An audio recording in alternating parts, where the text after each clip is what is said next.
Muito bem, meu povo. Então, bom dia oficialmente a todos e a todas. A ideia aqui é que a gente inicie a aula recapitulando, né, os principais conceitos que a gente estudou na semana passada, tanto por meio da aula síncrona como por meio dos vídeos que eu deixei gravados para vocês. Espero que vocês já tenham conseguido assistir. Eu confesso que eu não fui para o YouTube para checar, para verificar se vocês já tinham acessado, mas vou contar que sim, porque a gente tinha deixado isso combinado ontem. Procurei questões atuais, né, assim, 2020, 2021, principalmente, para a gente observar como que esses temas eles vêm sendo cobrados. Como eu disse para vocês, o assunto de responsabilidade civil por dano ambiental, ele é muito cobrado. Vocês podem esperar, assim, cobranças sobre responsabilidade civil por dano ambiental em prova de concurso para delegado, para juiz, para promotor, e também na prova objetiva na primeira fase da OAB. Então, esse é um assunto assim que é muito queridinho. Sugiro que você não deixe de assistir nosso vídeo e de ler, né, o material aí correspondente. É muito, muito, muito importante. Essa primeira questão era para promotor de justiça desse ano, né? E dizia o seguinte: à luz do entendimento do STF, você sabe que é uma tendência, principalmente na área do direito ambiental, essa cobrança, né, da jurisprudência dos tribunais superiores, assinale a opção correta referente ao dano civil ambiental. A letra A diz: no ordenamento jurídico brasileiro, a regra é a prescrição da pretensão reparatória em qualquer hipótese. A gente deixou gravado para vocês e eu vou reforçar aqui. Gente, o direito ao meio ambiente ecologicamente equilibrado, ele é um direito fundamental e imprescindível para que a gente possa garantir a dignidade da pessoa humana. Justamente por ele ser um direito tão relevante, tão intrínseco à possibilidade da gente promover a dignidade das pessoas, é que esse tipo de situação ela não prescreve. Então, o dano, a pretensão reparatória, ela será imprescritível. Essa é a regra. Inclusive, não temos exceção a isso. Então, a letra A está errada, porque traz essa ideia de que poderia prescrever. Não prescreve. Letra B. Havendo inércia dos entes legitimados, deve prevalecer o princípio da segurança jurídica em favor do autor do dano ambiental. Não existe essa história de inércia. Se a gente até já falou sobre isso quando a gente tratou dos princípios do direito ambiental, eu comentei com vocês, né, quando a gente comentou a jurisprudência dos tribunais superiores, em alguns dos princípios o STF e o STJ consideram dessa forma, né? Não tem essa questão de por que o órgão público não agiu quando deveria, né, quando era o momento oportuno, que agora, então, não há mais o que se possa fazer. De forma alguma, mesmo que haja essa inércia por parte dos legitimados, o autor do dano ambiental ele estará sujeito à responsabilidade. E não é nem somente a responsabilidade civil, né, que a gente está tratando aqui, mas também penal e administrativa. A letra C diz: a reparação do dano ao meio ambiente é direito fundamental indisponível, exatamente, porque é um direito fundamental, né, intrínseco aí à possibilidade de promoção da dignidade da pessoa humana. Então, é um direito fundamental indisponível. Dado o reconhecimento da imprescritibilidade relativa à recomposição dos danos ambientais, exatamente, é imprescritível, então a gente vai estar sempre sujeito, né, na ocorrência do dano ambiental, por ação ou omissão, de respondermos por isso. Então, a letra C está corretíssima, está perfeita, é esse o entendimento do STF, é esse o entendimento também do STJ, é assim que a gente vai trabalhar, letra C correta. Letra D. A Constituição Federal dispõe expressamente acerca da imprescritibilidade dos danos civis ambientais. Não, ela não dispõe expressamente. Isso é uma construção doutrinária e jurisprudencial. Letra E. A tutela constitucional a determinados valores não pode ser sobreposta ao reconhecimento de pretensões imprescritíveis. Claro que não, né? Se a gente tem a tutela constitucional de determinados valores, o fato de a gente garantir essa imprescritibilidade não se sobrepõe ao reconhecimento de outros direitos, de outras questões indisponíveis e fundamentais. Então, essa primeira questãozinha aí desse concurso para juiz, que aconteceu, para promotor de justiça, que aconteceu esse ano, o gabarito seria a letra C. Tranquilo e favorável, beleza?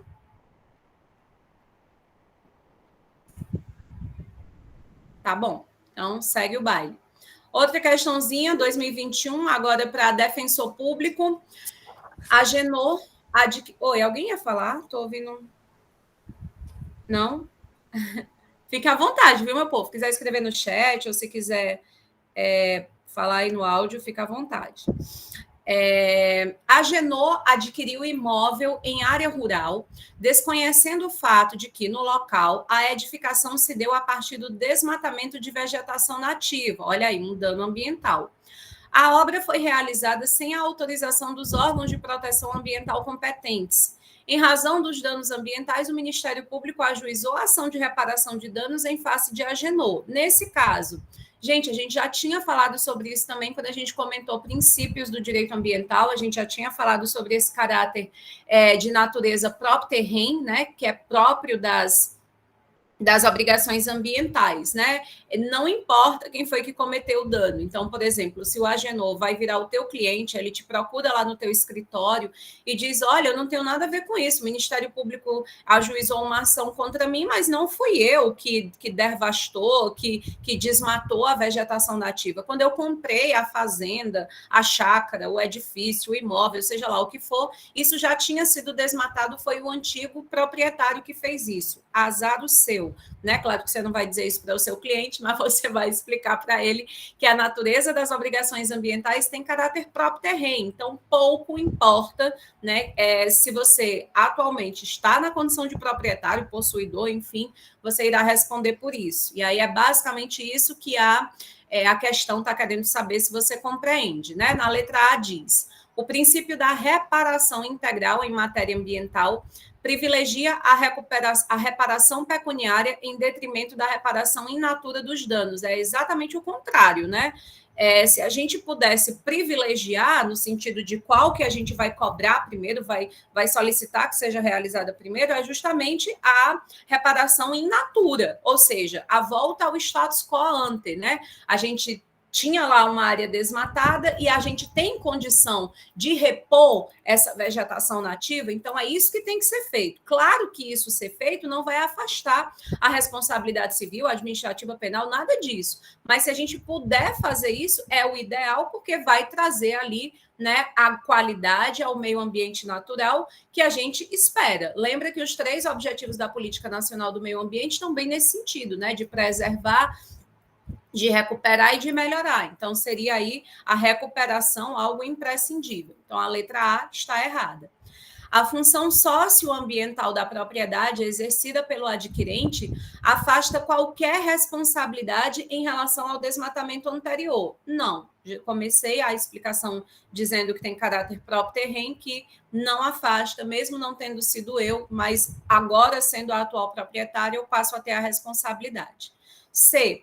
Aos particulares não se aplica o princípio da precaução. Meu povo, não dá, eu sinceramente não quero nem gastar saliva continuando a ler um absurdo desse, né? A gente já estudou os princípios do direito ambiental e a gente sabe que precaução, prevenção e qualquer outro daqueles princípios, ele se aplica às pessoas físicas, jurídicas, de direito público, de direito privado, enfim, a todos, porque o artigo 225 no seu caput, lá na Constituição Federal, coloca de forma muito clara que é dever de todos, né, do poder público e da coletividade esse cuidado com o meio ambiente. Então, a letra C, nada a ver. D. As obrigações ambientais possuem natureza próprio terreno, isso que eu já falei aqui algumas vezes, sendo admissível cobrá-la do adquirente do imóvel e ou do antigo proprietário, ficando tal prerrogativa à escolha do credor. Exatamente. Eu agora sou a atual proprietária, eu estou sendo aqui alvo dessa ação do Ministério Público, eu vou, se entender, né, que é pertinente, se eu ainda tenho condição disso, com certeza eu vou acionar o antigo proprietário para vir responder comigo essa questão. Então, isso eu, enquanto credora, posso fazer, mas isso não vai afastar a minha responsabilidade. O item D está perfeitinho, de acordo com a doutrina, de acordo com aquilo que a gente também comentou em aula, essa é a alternativa correta. E a letra E diz que, uma vez reparados os danos causados pela degradação ambiental, não subsistem as apurações de responsabilidade administrativa e penal. Acho que a galera que é muito distraída podia pensar num bis in idem, né? Mas nada a ver. É óbvio, a responsabilidade é nas 3 esferas. Não é porque eu reparei civilmente o dano ambiental que eu vou agora ficar livre, leve e solta da responsabilidade penal e administrativa. De forma alguma. Eu vou poder responder em todas estas searas pelo dano ambiental. Então, e a gente vai aprofundar isso, né, gente, semana que vem, quando a gente começar a estudar a outra responsabilidade, que é justamente a responsabilidade penal. Semana que vem a gente começa a estudar uma das legislações campeãs aí em cobrança em âmbito de concurso público, que é a Lei de Crimes Ambientais, e a gente vai ver justamente isso, que tanto a responsabilidade penal não vai afastar a civil administrativa e vice-versa. Tranquilo? Você está bem satisfeito aí com seu desempenho? Já acertei essas 2, foi fácil, beleza? Ok? Muito bem, bora para a próxima.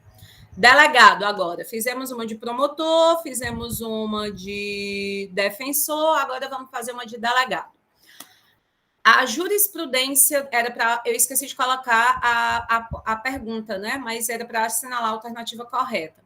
A jurisprudência dominante do STJ compreende que a legislação brasileira adotou a teoria do risco integral em matéria da responsabilidade civil decorrente de danos ambientais, pelo que basta a comprovação da conduta do agente e do dano. Aí ele caga o pau, dispensando-se a presença do nexo de causalidade. Você vê, gente, como a gente, se você se considera uma pessoa ansiosa e tal, você vê como a gente precisa tratar disso, porque às vezes o bom resultado na prova não é necessariamente porque a gente não sabe, às vezes é por uma questão de ansiedade. Vem tudo certinho, tá tudo lindo e maravilhoso. A pessoa ansiosa, às vezes, já pula para a próxima questão, já lê de um jeito que compreende que está correto, né? E na última frasezinha, ele colocou ali uma casca de banana. Quando a gente diz que a teoria ela é do risco integral e que a gente não vai investigar, portanto, culpa, a gente está falando somente de culpa, isso não afasta o nexo de causalidade. Eu preciso comprovar que a ação ou a omissão dessa pessoa aqui provocou como resultado esse dano ambiental. O que eu não vou me interessar em investigar, o que não vai fazer diferença é saber se essa ação ou essa omissão se deu por culpa ou dolo. Isso aí não vem ao caso. Mas o nexo de causalidade precisa estar presente. Então, a letra A tinha tudo para ser linda e maravilhosa, né? Foi um concurso um dia desse, esse concurso de delegado aqui no Pará. Eu tenho até inúmeros amigos aí conhecidos que fizeram esta prova, ex-alunos aqui da Unileão. B. A teoria do risco integral pressupõe a aplicação da teoria da equivalência das condições para a caracterização do nexo de causalidade e responsabilização do agente pelos danos ambientais verificados. Não, essa teoria não é adotada pela nossa jurisprudência, aí realmente precisaria, né, de um conhecimento um pouquinho mais aprofundado sobre a questão da jurisprudência do STJ, do STF, mas já estou te dizendo agora, fique sabendo que não. A teoria é a do risco integral, ponto e acabou-se. Pelo menos até outubro de 2021 está sendo assim. Segundo a jurisprudência pacífica do STJ, o adquirente de cargas transportadas por navio de terceiro que cause danos ambientais é responsável solidário por repará-los, razão da aplicação da teoria do risco-proveito. Isso aqui é um enunciado, né, do STJ, que é justamente em sentido contrário, não se aplica essa teoria do risco-proveito.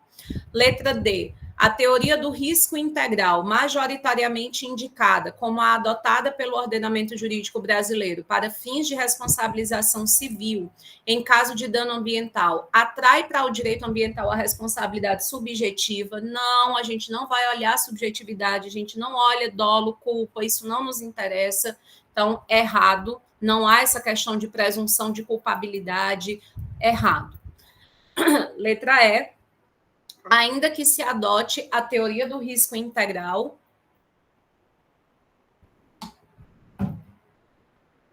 é indispensável que seja demonstrada a existência do nexo causal na hipótese de pretensão de responsabilizar o agente por danos ambientais, atuando o nexo de causalidade como elemento aglutinador entre a conduta e o resultado. Foi isso que eu tentei deixar da forma mais clara possível para vocês naquela aula bem curtinha de 11 minutos que eu disponibilizei na semana passada sobre a responsabilidade civil pelo dano ambiental. Então, a letra E é perfeita e corretíssima.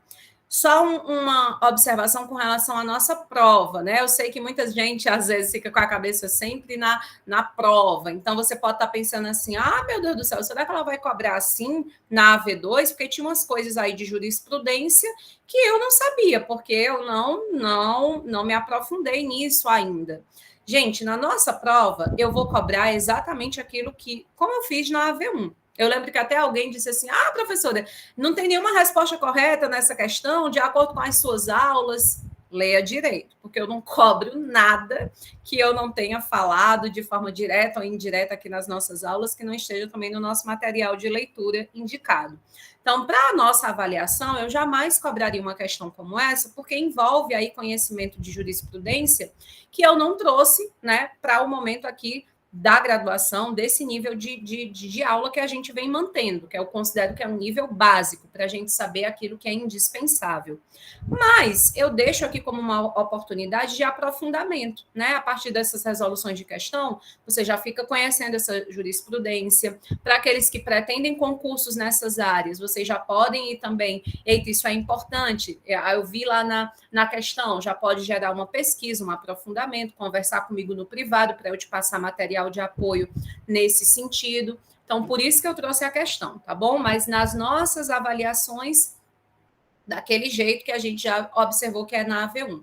É do jeitinho que a gente ministra, né? Que a gente trabalha nessas aulas síncronas, beleza? Mas acho super importante que vocês saiam da zona de conforto e vão para águas mais profundas, né? Vão aí observar como que um concurso desse nível acaba cobrando, até para a gente ficar preparado, né? Eu sempre gosto de nivelar por cima. Se eu consigo fazer a prova da magistratura, do delegado, de juiz, eu vou conseguir as demais.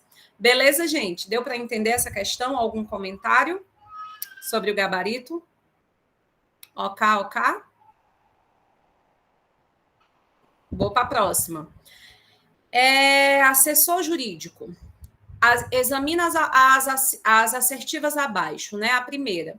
É possível extrair da Constituição Federal a coexistência de responsabilidade por violações às normas ambientais em 3 diferentes esferas do direito: administrativa, civil e criminal. Verdade. A regra, portanto, é a independência entre essas instâncias. Com certeza. Por isso que eu vou poder ser responsabilizado civil, penal e administrativamente. Ou ser responsabilizado civilmente e não existir uma responsabilidade penal equivalente, enfim. Havendo, contudo, situações em que as decisões proferidas na esfera criminal irradiam efeito para a esfera administrativa e civil. Isso você sabe, você deve ter aprendido aí, não sei se foi com o professor André Jorge ou se foi com a professora Yamara, enfim, com os professores de direito penal. É claro que numa sentença criminal pode gerar, sim, efeitos de responsabilidade para as esferas administrativa e civil, embora a gente saiba que essas instâncias são independentes. Então, o item 1 está perfeito, corretíssimo. Ok. 2. Os danos ambientais que se revelarem tecnicamente reparáveis deverão ser reparados in natura. Com certeza, gente. Objetivo geral da Política Nacional do Meio Ambiente, né? A recuperação. Quais são os 3 verbos? Tu não pode esquecer. É preservar, é recuperar, é melhorar. Esse é o fim, esse é o mote. Então, danos que são possíveis de serem reparados in natura devem ser recuperados. Já os danos cuja recuperação in natura é inviável, não tem como você recuperar uma área, por exemplo, de vegetação nativa, eles podem ser compensados e ou indenizados em pecúnia. Sim, responsabilidade civil pelo dano ambiental, inclusive o nome dessa matéria que a gente está estudando. Correto. 3. O caráter próprio terreno da obrigação de reparar o dano ambiental é inerente ao próprio bem. Exatamente. É o caso, por exemplo, de recompor a cobertura florestal das áreas de preservação permanente, e isso está expresso no Código Florestal. Vocês não tinham a obrigação de saber esse finalzinho, porque a gente ainda não estudou o Código Florestal, mas já leve essa informação para as nossas aulas do futuro. Sim, isso está garantido, esse caráter próprio terreno está garantido de forma expressa no Código Florestal, no que tange às áreas de preservação permanente. Então, todos os itens, né, todas as assertivas estão corretas, por isso que o gabarito é a letra D de Deus. Beleza?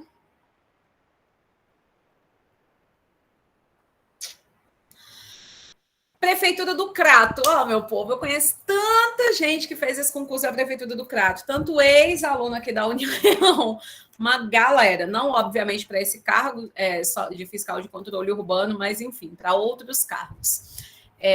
Então, vamos lá. O Sistema Nacional do Meio Ambiente, o SISNAMA, eita, meu povo, Política Nacional do Meio Ambiente, a parte mais chata, pelo menos para mim, quando eu vou estudar, quando eu estou estudando, é saber decoradinho, memorizado, qual é a competência de cada um daqueles órgãos que compõem o SISNAMA. Isso costuma cair também quando a Política Nacional do Meio Ambiente é cobrada, é aquilo que eu disse para vocês. Ou vão cobrar de você o objetivo, ou o conceito de meio ambiente, ou os instrumentos, ou os princípios, né, ou a responsabilidade que cada um, as competências, melhor dizendo, que cada um dos órgãos do SISNAMA tem, né, do papel do CONAMA, isso é muito cobrado, então você já sabe.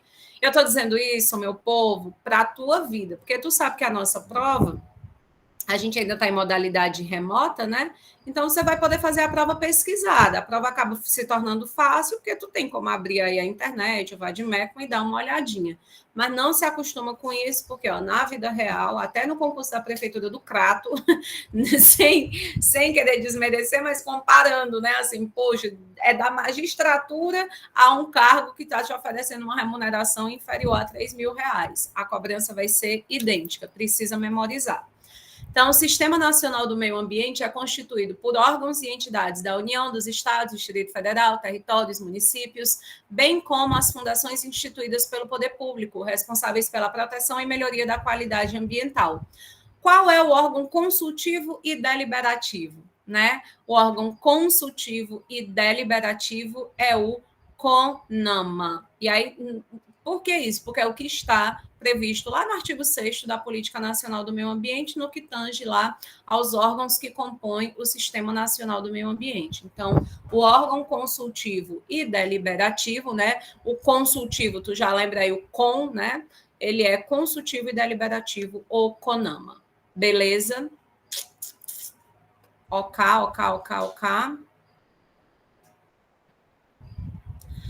Na sexta questão, concurso para professor de educação patrimonial e ambiental lá de Santa Catarina. Esqueci de colocar a pergunta, mas era para você responder quais são os... você assinalar uma alternativa que não corresponde a um objetivo da Política Nacional do Meio Ambiente. Se você quiser até colocar aí no teu exercício, né, no teu arquivo, porque eu esqueci aqui de colocar. Então, para você só ia ter condição de assinalar, a ideia é que você marque a alternativa errada. O que é que não é um objetivo da Política Nacional do Meio Ambiente?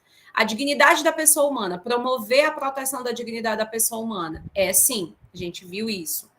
Garantir condições para o desenvolvimento socioeconômico. É sim, nós vimos isso. Promover os interesses da segurança nacional. É sim, nós vimos isso. Está ipsi literis, lá no artigo, né, 3º da Política Nacional do Meio Ambiente. A preservação, melhoria e recuperação da qualidade social. Errado, porque não é qualidade social, é qualidade ambiental. É aí que a pessoa diz, não tem gabarito, não tem resposta certa, não tem como responder a prova dessa professora, desse concurso. Tem. Leia com calma, que você encontra onde é que está aí, né, a questãozinha. Então, quem lê rápido, às vezes essa questão da ansiedade atrapalha, você diz, todas estão corretas, porque eles só trocaram qualidade ambiental por qualidade social, e foi isso que incorreu aí no equívoco. Por isso que o gabarito da questão também é D de Deus. Beleza? Qual a resposta da quinta, Taliane? Vamos voltar, que deixa eu ver. Conama, viu? Letra B de bola. Quinta questão. Vamos à sétima questão, por nada. O CONAMA faz parte do CISNAMA. Para tu ver, meu povo, eu boto as questões de prefeitura junto com as questões de juiz de direito, que é para tu ver que se você está disputando um carro que vai te pagar R$3.000 ou que vai te pagar 25, o nível de cobrança está quase o mesmo. Eles querem que a pessoa memorize, ele quer saber se você tem cérebro de computador. Então, no que diz respeito a essas atribuições, competências do CONAMA, do CISNAMA, do IBAMA, da ICMBio, eu sugiro uma leitura permanente, sabe? Faz mapa mental, toda semana dá uma revisada nesses artigos, porque é bem provável que você seja cobrado por isso e pelos instrumentos. Eu acho que eu não coloquei nenhuma questão aqui sobre os instrumentos, mas... Ave Maria, Maria Clara deu um grito aqui que eu pensei que ela tinha morrido, enfim. Mas é importante também. O artigo 9º, né? Beleza. Então, o CONAMA faz parte do CISNAMA, considerando a composição do CISNAMA e suas atribuições, é correto afirmar que o CONAMA tem como finalidade deliberar, no âmbito da sua competência, sobre normas e padrões compatíveis com o meio ambiente ecologicamente equilibrado e essencial à sadia qualidade de vida. Gente, tá correto? Por que está correto? Porque está ipsilíteres do jeitinho que você encontra lá na lei, lá na Política Nacional do Meio Ambiente. As demais vão estar incorretas pelo simples fato de que não é assim que está previsto na legislação. Oitava, também uma decoreba, para você assinalar qual é o papel do CISNAMA, né? O CISNAMA de Santa Catarina. Ele é que tipo de órgão? É um órgão supervisor? É um órgão local? O que é que a Política Nacional do Meio Ambiente diz? Que os órgãos estaduais, eles são órgãos seccionais. Então, por isso que é a letra D. Não cabe nem muita divagação, não. É porque é assim que está previsto lá em letra de lei e a gente precisa memorizar. E aí a última, eu acho que eu só coloquei 9, né? Foi. A última questão é sobre os instrumentos. Ah, beleza, então eu coloquei uma também sobre os instrumentos da Política Nacional do Meio Ambiente. E vou logo adiantando para vocês que a letra A, ela está totalmente correta, porque ela é uma cópia, Ctrl+C, Ctrl+V, do que você vai encontrar lá no artigo 9º. Eles simplesmente pegaram todos os incisos do artigo 9º e jogaram aí. As demais vão estar erradas por quê? Porque, em alguma medida, elas vão trazer uma informação que não está de acordo com aquilo que está previsto literalmente no artigo 9º. Então, nem me cabe fazer muitos comentários, porque é uma questão mesmo de observar ipsilíteres o que está previsto na legislação. Professora, a resposta da oitava, por gentileza. A oitava foi o seccional. É um órgão seccional. Ok, obrigada. Nada. E aí, people, se fosse os concursos da vida, tinha dado certo? Se fossem as questões objetivas da OAB, da primeira fase, tinha dado certo? Tu ia sair era mangando da FGV, dizendo, faça mais difícil, que sair para mim não é nada, não. Ou não? Tava mais ou menos.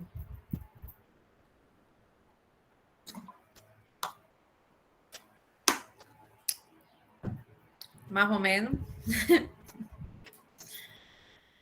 Professora.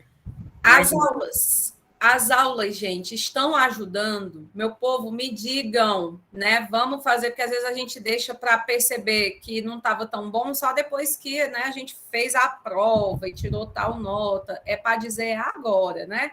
Tipo assim, resolvendo essas questões, tu consegue perceber que as nossas aulas ajudam, né? Será que se a partir das aulas a gente consegue... Que é isso que eu preciso de vocês, né? Esse feedback. Senão a gente vai tentando fazer igual a Política Nacional do Meio Ambiente, né? Melhorar, recuperar, preservar as aulas para que elas atinjam aí a finalidade que vocês saiam daqui experts no direito ambiental. Belezona? Vamos manter essa resolução de questão? Ó, semana que vem, vamos ver quando é que a gente vai fazer de novo. Semana que vem a gente vai estudar a Lei de Crimes Ambientais. E aí, na semana seguinte, a gente vai começar é a lei do Sistema Nacional das Unidades de Conservação. Aí, quando a gente terminar esses 3 conteúdos, que semana que vem minto, a gente vai falar em licenciamento ambiental e lei de crimes ambientais. E aí, na seguinte, a gente finaliza a lei de crimes ambientais e começa a lei dos sistemas de unidade de conservação.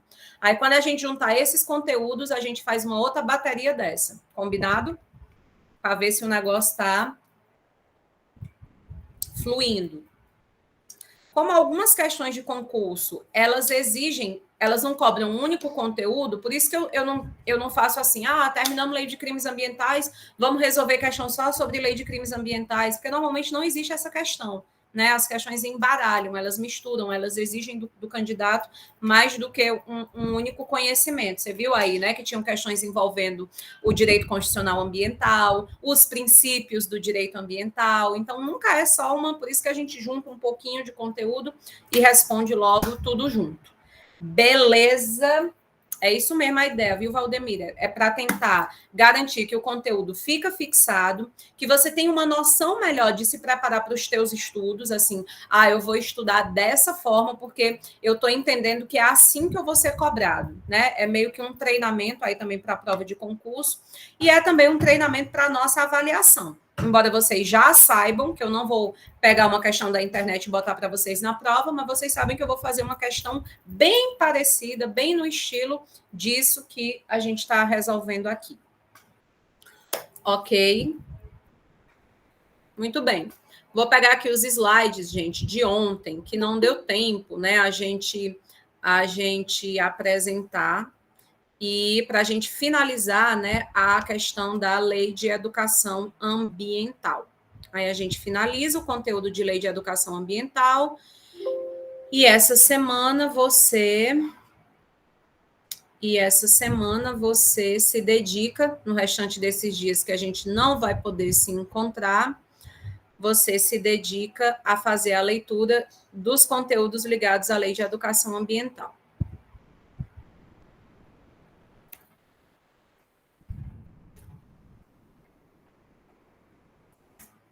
Vocês estão acompanhando pelo cronograma de disciplina, minha gente, falando nisso, porque eu não estou dizendo aqui para vocês, leiam o capítulo tal, do livro tal, na página tal. Não estou dizendo isso porque eu estou contando que quando eu ministro o conteúdo aqui, você vai lá no cronograma de disciplina, procura onde é que está, por exemplo, aula sobre lei de educação ambiental, e você olha lá qual é o material. Vocês estão fazendo isso, então, viu? Não fique só nessas coisinhas que estão postadas aí no Unilhão Digital, não. Vão ler os textos, vão ler os capítulos que estão indicados no cronograma, beleza?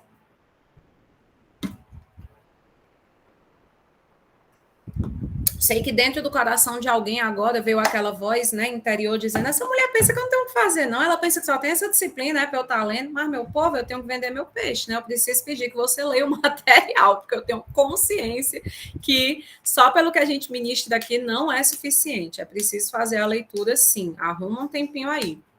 Beleza, Inaciária, tem problema não. Inclusive, gente, me ajudem, né? Vocês que são mais novos, têm uma memória melhor. Quando eu for fazer a frequência, se Inaciária não estiver na sala, vocês me lembram para eu não colocar a falta, tá bom? Que ela está com problema de internet. Deixa eu apresentar aqui os slides.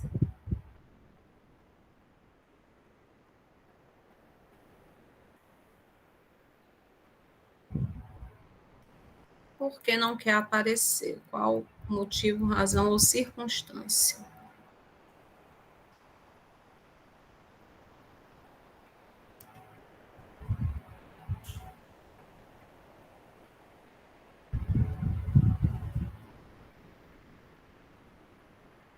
Deu certo, meu povo, agora tá aparecendo, né?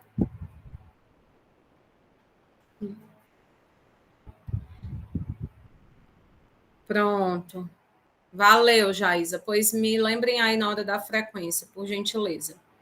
Meu povo, é bem ligeirinho, é para a gente refletir aqui. Esses slides estão para vocês desde ontem. Eu vou só, assim, para quando você for estudar, você se ligar, né? Por que está lá, quais são os conceitos.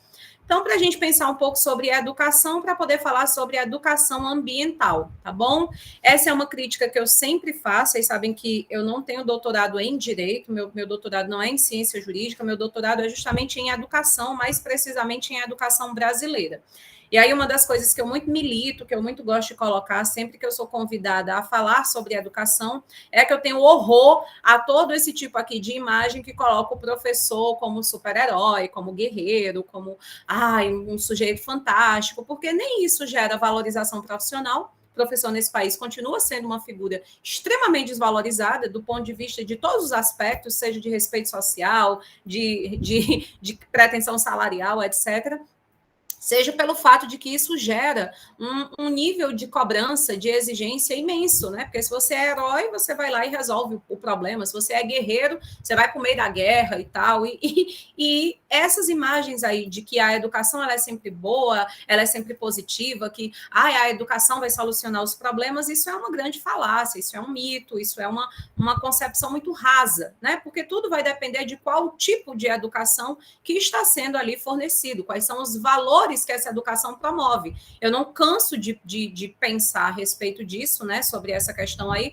Se a gente pensar, por exemplo, na educação promovida pela Alemanha nazista, né, pela Itália fascista, que valores eram repassados, né, que formação de sujeitos aquela educação tinha compromisso de moldar. Então, a educação não é neutra, a educação não é sempre boa, não é Jesus Cristo, não é Deus, não é Mahatma Gandhi. A educação ela é um processo intencional. Então, ela vai estar permeada sempre por valores, né? O Libânio coloca essa ideia de que educar é conduzir o sujeito de um estado ao outro, né? A gente conseguir mudar aquilo que é passível de mudança por meio da educação, porque nem tudo será, né? Existem elementos, por exemplo, dentro dos sujeitos de temperamento, de personalidade. Então, também não é um meio de transformar a pessoa que é naturalmente dotada de um temperamento, de uma personalidade, em outra pessoa completamente diferente, e nem seria o objetivo, né? Pelo contrário, a gente precisa valorizar as especificidades de cada sujeito, mas naquilo que é possível transformar, naquilo que é possível modificar, e em tese para melhor, a gente vai tentar fazer isso por meio da educação. Eu saio de um estado de ignorância, por exemplo, nossa, até ontem eu não tinha ouvido falar nessa história de que a responsabilidade civil pelo dano ambiental ela é objetiva, ela depende só do nexo de causalidade. Então, eu saio de um estado de ignorância para um estado de conhecimento, e o ideal é transformar esse conhecimento em sabedoria, tem propósito, pode ajudar, contribuir para o desenvolvimento social, etc. Mas o fato é que não existe educação neutra, né? O Freire defende muito isso, de que toda a educação ela é um ato político, ela é um ato intencional, até porque o que a gente escolhe, por exemplo, não ministrar, já passou pelo crivo político, né? Então, isso aqui eu não vou falar, isso aqui eu acho que é menos importante, isso aqui é essencial. Então, são escolhas o tempo inteiro que é feito, por exemplo, mesmo quando a gente diz a escola não pode ter partido, ótimo, a gente fez uma escolha por uma pseudo-neutralidade. Então, não tem como não escolher, é um processo humano, é um processo intencional. A educação, portanto, para o Saviani, é um jeito que a humanidade encontrou, né, para que a gente vá produzindo histórica e coletivamente os conhecimentos por meio de um conjunto de homens, né? Nós, a sociedade. Eu acho essa frase fantástica. Até compartilhei esses dias lá no meu Instagram. É uma tese lá, uma teoria de uma antropóloga que ela foi questionada, né, sobre qual é o momento histórico no Paleolítico, no Neolítico, em que momento que a gente pode dizer que nasceu a civilização, quando que o ser humano passa a ser civilizado. E eu achei muito fantástico, sabe? Porque ela dizia assim, que às vezes as pessoas acham que isso aconteceu na Revolução Neolítica, porque foi a partir dali que o homem se tornou sedentário, ele começou a criar animais, ele passou a dominar a natureza, a agricultura, ele se tornou sedentário, ele deixou de ser nômade, as populações cresceram. Não, aconteceu a civilização quando esse homem inventou a roda, inventou os seus instrumentos básicos, utensílios, né? Ou seja, tecnologia para tentar tornar a vida menos difícil.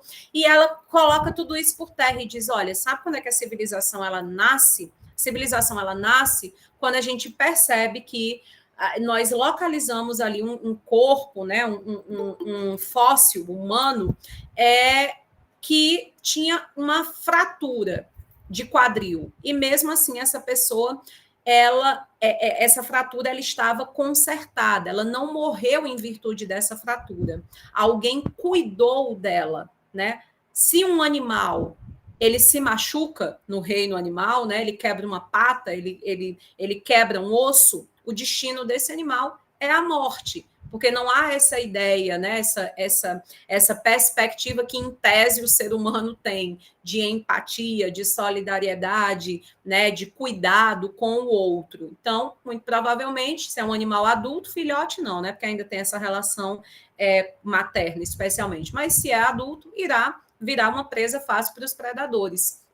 Então, a tese dela é de que nós nos tornamos civilizados, né? De fato, a gente sai de um caráter animalesco para humano quando a gente percebe isso. O ser humano desenvolveu essa competência, essa habilidade do cuidado com o outro, né? Eu achei isso fantástico. Isso tem tudo a ver com a educação, porque a gente pode ter a promoção de uma educação que não é civilizatória, que pode ir exatamente contra isso. Quando a gente é estimulado, né, dentro do ambiente da educação formal ou não formal, a dizer, vá competir, o outro é seu opositor, não ligue para nada, passe por cima, acorde antes dos outros, durma depois dos outros, mate quem for preciso, passe por cima. Isso não é uma educação que promove civilização. Então, a gente precisa pensar sobre isso e refletir que, logo, se a educação ela não necessariamente é maravilhosa, é a solução de todos os nossos problemas, nós precisamos pensar a qual tipo de educação que a gente vai se vincular. Existem teorias críticas e teorias não críticas. Essa classificação aqui ela é feita por um autor chamado Saviani, e o Saviani coloca que as teorias não críticas sobre a educação são aquelas que consideram a educação como a solução de todos os problemas, né? Que, de fato, não de todos os problemas, mas desse problema mais grave, que seria a desigualdade social. Então, se a gente vive ainda em um território marcado pela marginalização, pela pobreza, etc., qual seria a solução mais viável para solucionar isso? Seria a educação. Porque as teorias não críticas, elas consideram que a pessoa vai para uma situação de marginalidade justamente porque ela não tem capital cultural suficiente. A partir do momento em que ela é educada, ela vai ter uma maior possibilidade de inserção no mercado de trabalho, ela vai ter uma remuneração melhor, ela consegue subir nessa escala social, isso favorece também a economia, então a educação resolve esse problema. E as teorias críticas, elas são aquelas que consideram que a educação, na verdade, ela é parte do problema. É justamente por conta da educação que a gente vai ter uma sociedade, portanto, que tem marginalização, que tem desigualdade, porque é uma educação que favorece isso, né? Que diz assim, e aí é um autor marxista, né, o Saviani, ele vai colocar exatamente isso. Olha, é uma sociedade de classes. Esses sujeitos que estão na posição de comando, né, os detentores dos meios de produção, eles não irão querer que esses seus subordinados, esses sujeitos submissos, eles tenham condição de se emancipar por meio da educação. Logo, a educação que é fornecida por esse Estado, ela é intencionalmente pensada para não ter a devida qualidade, para não promover os valores que seriam necessários para desalienar, digamos assim, esses sujeitos, e, portanto, ela contribui para a manutenção desse status de desigualdade. Então, não estou aqui para dizer qual é a teoria correta, errada, qual é a que eu me filio ou não me filio, isso não interessa, né? Mas estou aqui para apresentar para vocês quais seriam essas teorias. E aí, depois, aqueles que, assim como eu, gostam, né, de estudar educação e tal, tem essa questão pedagógica aí forte, se aprofunda aí, a partir dos teus aprofundamentos, pensa aí quais teorias você considera que são as mais adequadas. Então, as teorias não críticas, elas são pautadas, segundo o Saviani, nessas três propostas: pedagogia tradicional, pedagogia nova e pedagogia tecnicista. Pedagogia tradicional é uma aula como essa. Pedagogia tradicional é aquela em que a gente ministra o conteúdo, né, em que o aluno vai ter que copiar, vai ter que decorar, vai ter que memorizar. Passa muito aquela impressão de que o professor sabe, o aluno não sabe. É aquela que é extremamente criticada, mas que, particularmente, eu acho extremamente necessária em alguns momentos do processo educacional, né? Porque como é que eu vou partir do pressuposto que o estudante sabe tanto quanto o professor, sendo que o professor já teve acesso àqueles conhecimentos e o estudante não. Mas a pedagogia nova, que é aquela a qual o Paulo Freire está ligado, por exemplo, vai pensar exatamente nesse sentido, de que o aluno é que tem que ser o protagonista do processo educativo, o aluno é que vai ditar a forma como a sua compreensão ela deve acontecer, vai pregar essa ideia de que os conhecimentos eles têm que estar ligados à realidade, por isso que ele fala sobre saber ler o mundo, né? Do que é que adianta conhecer o conceito de educação ambiental se na prática, né, na realidade que me circunda, eu não consigo promover isso ou perceber isso. Então, a pedagogia nova tem muito esse papel. Só para vocês terem uma ideia, isso que a Unileão tentou implementar antes da pandemia, né, a história das metodologias ativas, tem uma ligação direta com essa história da pedagogia nova. Como na pedagogia nova, o professor é muito mais um assessor, o aluno se educa por si, né, assim, nessa mediatizado pelo mundo, é por isso que, leia um texto,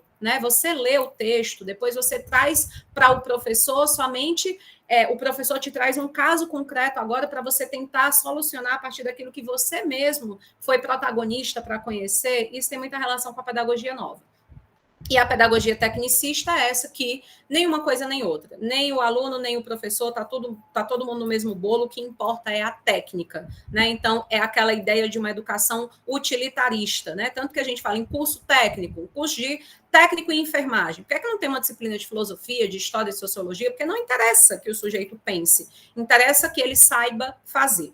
Então, estou fazendo assim de forma bem rápida, depois vocês leem os slides com calma, porque essas informações elas estão para você resumidas, né? Nos slides sobre as características de cada uma dessas pedagogias, inclusive as críticas, né, que cada uma delas recebe. Eu estou aqui colocando para vocês, estou passando os slides para que vocês percebam, né, isso, quando vocês lerem em casa. Se ficar alguma dúvida, vocês me perguntam na aula da semana que vem. E aí chega ao nosso interesse aqui, né, que é a educação ambiental. Então, a educação ambiental no nosso país, como a gente comentou ontem, ela vem com a tentativa de solucionar uma questão que desde os anos 50 do século XX é um problema não somente no Brasil, mas no mundo ocidental, né? Essa é uma frase que não se tem certeza, mas se atribui que estava em um determinado campo de concentração, possivelmente escrita por um dos prisioneiros. Alguns questionam, dizem que isso foi fake, foi criado, outros dizem que não, que é fato histórico, mas o fato é que tem uma reflexão interessante para a gente, né? Diz isso: prezado professor, sou sobrevivente de um campo de concentração e meus olhos viram o que nenhum homem devia ver. Câmaras de gás construídas por engenheiros formados, crianças envenenadas por médicos, recém-nascidos mortos por enfermeiras, mulheres e bebês fuzilados, queimados por pessoas graduadas em colégios e em universidades. Então, eu tenho as minhas suspeitas com relação à educação. Meu pedido é: ajude o seu aluno a se tornar humano. Seu esforço não pode ser de formar monstros treinados, psicopatas hábeis. Ler, escrever, saber aritmética só é importante se isso faz da gente mais humano. Então, é nessa perspectiva aí, gente, né, que a proposta da educação ambiental ela virá. Então, não é que a gente vai abandonar a técnica, não é que o estudo, no nosso caso, do dogma jurídico, né, ele não é relevante, mas ele só é relevante, ele só tem sentido se é baseado nessa proposta humanista, interdisciplinar, solidária, etc. Né? Vocês consideram uma pessoa melhor ou pior quando você terminar o curso de Direito, enquanto ser humano? Então, isso vai te dizer se você teve acesso ou não a uma educação ambiental de qualidade ao longo do curso. Então, a educação ambiental ela é esse processo político, dinâmico, né, para que a gente possa promover transformação social. E a gente viu que essa transformação deve ser justamente para a garantia de uma cidade, de uma região, de um município, de um país sustentável. Então, por isso que ela deve ser baseada na participação, recuperação, melhoria, conservação do meio ambiente. E a gente sabe que esse meio ambiente não é somente o do trabalho. Então, a primeira vez que esse conceito de educação ambiental vai ser trabalhado é na Política Nacional do Meio Ambiente, depois ela é reforçada na Constituição Federal de 88 e em 99, como a gente viu ontem, nós temos, então, uma legislação específica para tratar sobre isso, né? Que é o que vocês devem e podem ler, né, sempre que possível. Lembre dessa história aqui de meio ambiente, né? Para que não reduza, sempre tenha por base que a educação ambiental leve em consideração essa proposta multidisciplinar, né? De meio ambiente, não está reduzida à esfera ambiental, vai levar todas essas considerações que o STF faz sobre as dimensões do meio ambiente e, portanto, o desenvolvimento sustentável aliás, a educação ambiental, ela acaba sendo base para que aconteça isso aqui, a educação para a sustentabilidade. Meu povo, seguinte, esse livro aqui, ele está disponível gratuitamente. Eu acho até que eu já indiquei em outra aula para vocês, né? Se você quiser comprar, é baratinho, né? É um livro do Moacir Gadotti sobre educação para a sustentabilidade. Mas quem não quer ter assim impresso, ele está disponível gratuitamente, é só dar uma googada, né? Se você botar Educar para a Sustentabilidade, Moacir Gadotti, ele vai aparecer para você no acervo Paulo Freire. Então, qual a diferença entre a educação ambiental e a educação para a sustentabilidade? Alguns autores tratam de forma sinônima, a maioria não, né? Porque a educação para a sustentabilidade, ela teria, né, em tese, esse enfoque maior, né, na perspectiva das gerações atuais e futuras, né, na perspectiva da solidariedade inter e intrageracional. Muitos autores acham que é errado, que foi um tiro no pé esse negócio de ter tirado a nomenclatura educação ambiental e hoje se utilizar, às vezes, até mais o termo educação para a sustentabilidade, já que a lei trata como educação ambiental, mas, enfim, o fato é que a educação para a sustentabilidade é essa disciplina, né, que enfatiza a relação dos homens com o meio ambiente natural para conservar, para preservar, para promover o desenvolvimento sustentável, levando em consideração todas as outras questões, né, a democracia, a igualdade, questões sociopolíticas, etc, etc, etc. A educação para a sustentabilidade, ela está baseada num processo de aprendizagem transformadora, né, para que a gente assuma comportamentos responsáveis na sociedade, sabe? Um comportamento responsável. Será que quando as pessoas falam comigo, né, eu sou gentil, eu ofereço respostas assim civilizadas, às vezes eu não preciso nem ser gentil, mas eu preciso ser pelo menos civilizado, né? Tem gente que porque acordou num dia ruim, teve uma noite má, né, de sono, sai da frente todo mundo, vou passar tratorizando, então é uma falta de responsabilidade, né, com a comunidade. A educação ambiental nos leva a pensar sobre tudo isso. E aí, nesse livrinho que eu indiquei para vocês, o Moacir Gadotti, ele traz alguns princípios sobre o que é que seria necessário para que a gente pudesse promover essa educação para a sustentabilidade. E aí ele resume dessa forma, né? A educação para a sustentabilidade, ela é uma educação para a gente pensar globalmente, ou seja, eu reconheço, vou trazer para dentro da realidade do curso de direito, que é o nosso, mas óbvio que isso é muito maior. Então, direito não é suficiente para resolver todos os problemas. Enquanto estudioso do direito, se eu de fato estou comprometido, não somente com um bom cargo ou um bom salário, mas para contribuir socialmente aqui com a minha comunidade, eu vou precisar de mais conhecimentos que não sejam os jurídicos, bom conhecimento filosófico, sociológico, antropológico, de mundo, né, política, economia, educar os sentimentos, essa coisa que a gente falou. Eu não posso descarregar no outro as minhas frustrações, as minhas tristezas, as minhas raivas. Os sentimentos precisam ser educados, né? A gente precisa ter o cuidado com o sujeito que se relaciona conosco. Ensinar a identidade terrena, ou seja, essa história de responsabilidade socioambiental. Não existe outro planeta, né? Tem estudos que dizem que se a gente continuar nessa velocidade de degradação, seria necessário mais 10 planetas Terra para que a gente tirasse tudo que a gente quer consumir. E não tem mais esses 10 planetas. Então, eu preciso entender que eu faço parte de uma circunstância que não é infinita. Formar para a consciência planetária tem tudo a ver com o princípio da ubiquidade, né? O mal que a gente faz aqui, ele não vai ficar restrito somente aqui, ele pode abarcar diversos outros sujeitos, as consequências são sempre compartilhadas. Educar para a compreensão, isso tem tudo a ver com mediação, cultura de paz, métodos consensuais para a solução de conflitos. Então, vamos tentar nos compreender. Será que não foi um equívoco? Será que a pessoa realmente quis ofender? Será que ela realmente quis cometer essa situação? Será que não foi uma incompreensão? Então, a educação para a sustentabilidade nos forma para isso. Educar para a simplicidade planetária e para a quietude, a importância do silêncio, a importância da paz, da tranquilidade. Então, uso excessivo de telas, uso excessivo de produtos, etc., consumo exacerbado, retira de ti uma parcela importante do teu desenvolvimento enquanto ser humano. E o Edgar Morin, então esses são os princípios aqui do Gadot, né, da educação para a sustentabilidade, e o Edgar Morin, em outro livro, que também eu desconfio, eu tenho quase certeza que ele está disponível gratuitamente também, aí, se você quiser dar uma googada. O Edgar Morin, ele tem esse livrinho aqui, Os 7 Saberes Necessários à Educação do Futuro, que seria justamente uma educação para a sustentabilidade ou educação ambiental. Eu acho que ele também está disponível gratuitamente aí no Google, se você der uma googada rapidamente. Então, os princípios que o Edgar Morin traz são bem parecidos, né?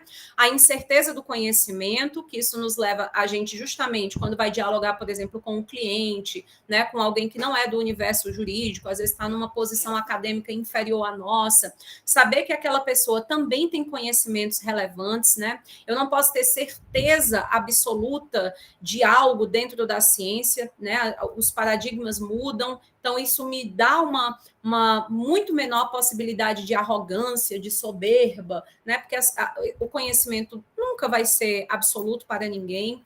O conhecimento pertinente, ou seja, isso que você estuda, isso que você conhece, isso em que você se aprofunda, é pertinente, né, para solucionar teus problemas pessoais, sociais, né, comunitários, como que se aplica isso para um bem maior, ensinar a condição humana, ou seja, às vezes as pessoas dizem, você é um profissional, né, se porte como um profissional, e às vezes essa coisa de se portar como profissional disfarça que é quase que você se porte como se fosse um robô. Então, a pessoa não pode expressar sentimento, ela tem que ser fria, ela tem que ser gélida. Quão isso já trouxe de negativo para dentro do direito, da medicina, né? Como é ruim esse tratamento desumanizado. Então, também faz parte dessa compreensão que o Morin levanta. Ensinar a identidade terrena, tal qual a gente comentou agora mesmo com o Moacir Gadot. Enfrentar as incertezas, acho que a pandemia nos deu uma super lição sobre isso, né? Então, o momento da incerteza não seria para gerar desespero, mas para a gente pensar em soluções possíveis para melhorar a nossa qualidade de vida.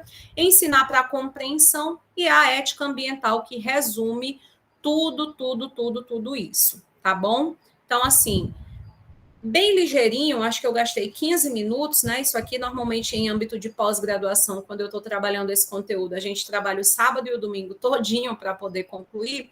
Em tese, eu não deveria, né, não precisaria trazer essas informações para vocês, porque não cai em concurso, não cai na prova da OAB, nem nada disso, mas eu acho que são reflexões muito importantes para a formação humanista do bacharel em Direito. Então, por isso eu não vou cobrar, tá bom? Não vai cair na prova de AV2, qual é o princípio tal que o Moacir Gadot, não. Isso aqui é por desencargo de consciência, é para saber que, pelo menos, eu tento, tá bom? Formar sujeitos que pensem fora da caixinha, que tenham responsabilidade consigo mesmo e com os outros.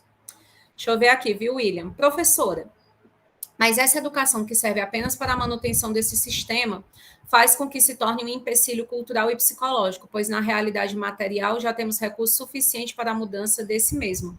Então, não tem nem o exercício da praxis.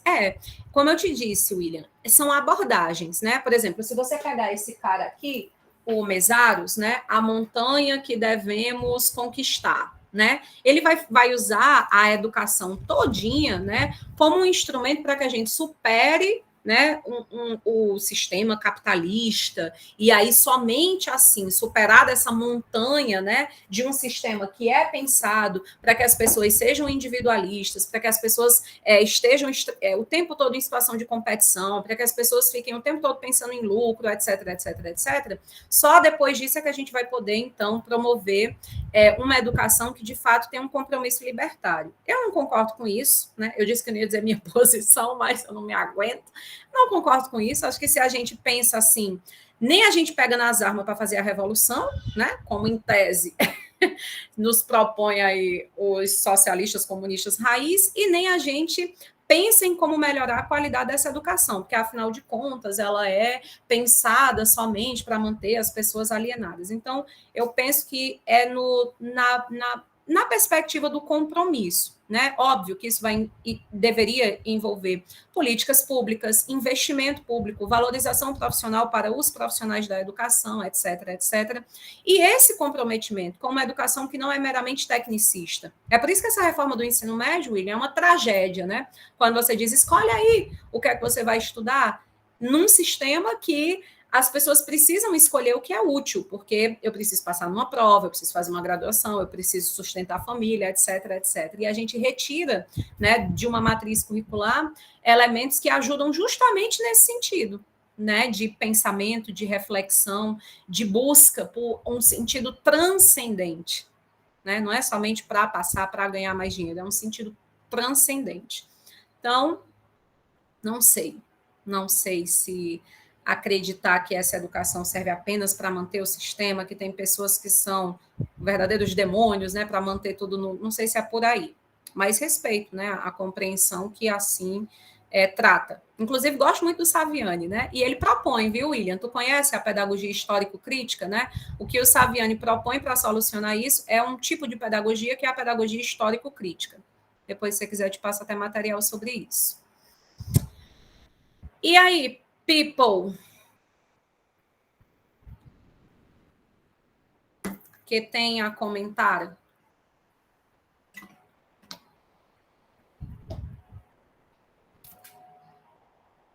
Alguma questão, alguma reflexão?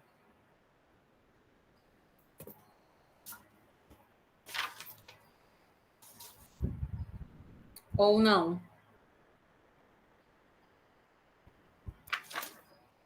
Esses... A do Saviani? Não, Saviani faz muita crítica à pedagogia nova. A pedagogia paulo freireana é pedagogia nova, né? Ele tem horror, na verdade, a essa proposta. Tem horror assim, né? Ele faz várias críticas. Pedagogia histórico-crítica ela vai estar pautada, né? Na ideia de que só vai haver uma educação adequada se a gente promover a compreensão dos sujeitos, né, dessa luta de classes. Lembre-se que ele está ligado a uma base de compreensão marxista de sociedade. Então, se houver essa compreensão, mas sem abrir mão do contexto histórico, né, da história, para que essa educação possa ter sentido, para que eu entenda que a escolha, por exemplo, de o que é que vai compor o currículo, o que é que vai ficar de fora do currículo, o currículo formal, o currículo informal, tudo isso tem ali um contexto que é político, que é sociológico, que é econômico e, portanto, eminentemente histórico, construído. O livro dele, William, a Pedagogia Histórico-Crítica, ele está disponível também para download. Eu, inclusive, tenho isso, tenho esse material. Se você quiser, eu até te passo, que é bem bacana. É bem curtinho também, é um livro fininho. E aí você pode até pegar aí essas críticas que ele faz ao Freire, né? Não necessariamente ao Freire, mas à pedagogia nova a qual o Freire está vinculado.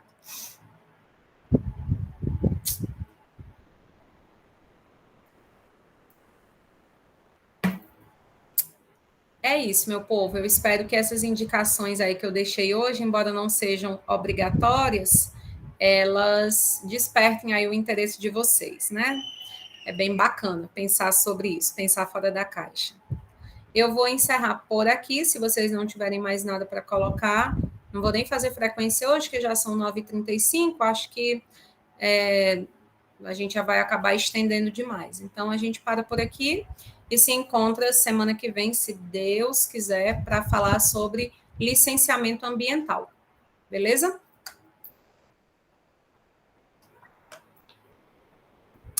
Então, boa semana para vocês. Fiquem com Deus. Até mais.